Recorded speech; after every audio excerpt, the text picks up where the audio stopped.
परमेश्वर की बड़ी नाम की स्तुति हो। एक और बार परमेश्वर की वचन के साथ एक प्रभात मनन में आने के लिए परमेश्वर ने एक अवसर दिया है, इसलिए परमेश्वर को धन्यवाद करता हूँ।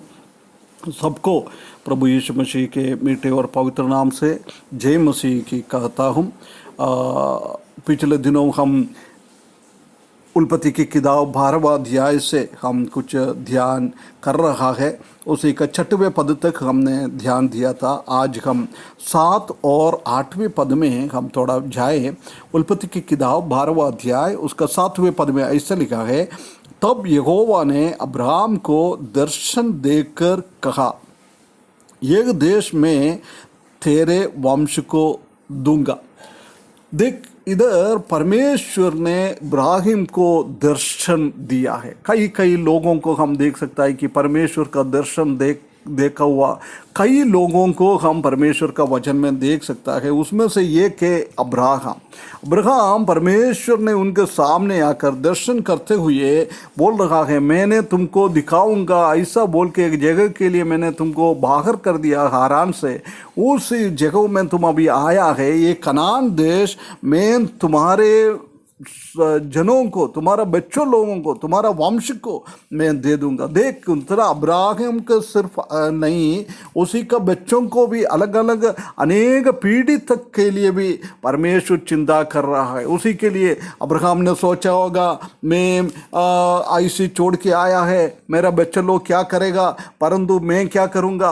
परंतु हम जानता है कि परमेश्वर ने अब्राहम के लिए नहीं, उसके बच्चों के लिए, उसका वंश के लिए भी ये दे दूंगा, ऐसी एक वायदा उसी के जीवन में दिया है। कितना एक बड़ी बात है। परमेश्वर कितना बड़ा है। हमारे परमेश्वर के पीछे चलने वाले के लिए कोई भी कमी घड़ी नहीं है, सब कुछ परमेश्वर देता है। उसके बाद बोलता है, उसने वहाँ यहोवा के लिए जिसने उसे दर्शन दिया था एक वेदी बनाई। देख, जब परमेश्वर ने उसको दर्शन दिया है, उसका वंश को ये बात करूँगा बोला है, उसी टाइम इब्राहिम को बैठ नहीं सकता था। उसी का हृदय के अंदर इतना धन्यवाद भरा हुआ है, प्रभु के लिए धन्यवाद भरा हुआ है। जब उसने क्या किया है, एक वेदी बनाया। क्या के लिए वेदी बनाया? परमेश्वर को आराधना करने के लिए। परमेश्वर को आराधना करने के लिए वेदी बनाया। परंतु हम जानता है कि हमारे जीवन में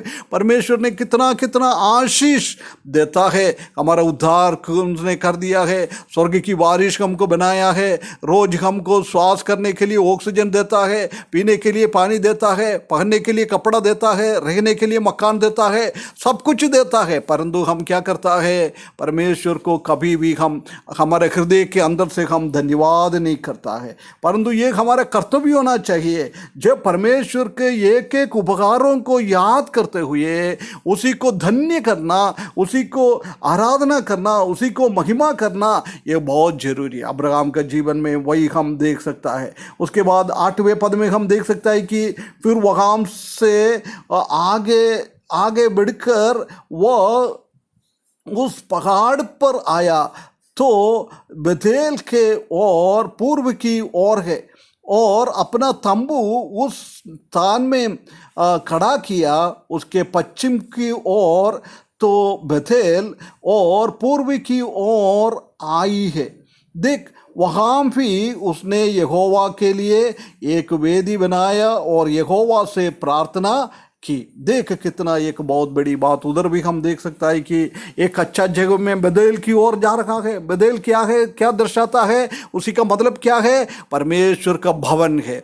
वो परमेश्वर की भवन की ओर जा रहा है, पहाड़ की ओर, आत्मीय रीति से वो उन्नति से चलते चलते जा रहा है। परंतु उधर हम देख सकता है कि उसी ने कहाँ तंबू लगाया, उसी के आई और बेथेल के बीच में। हम जानता है कि आई एक नाश की निशान है।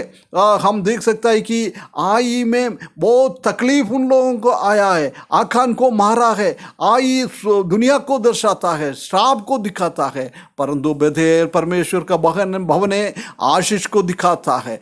इधर एक जगह में दुनिया, दूसरा जगह में स्वर्ग। परमेश्वर ने भी यहाँ जब हमको उद्धार के रास्ते में हम आया, हम भी इसी रास्ता में आई को छोड़कर हम बेथेल की ओर जा रहा है। परमेश्वर ने हमारे लिए भवन तैयार करने के लिए गया है, वो नया यरूशलेम की ओर हमारा आंख उठाते हुए हम पर्वत की ओर हम जा रहा है। ऐसी हमारा जीवन में जाना चाहिए।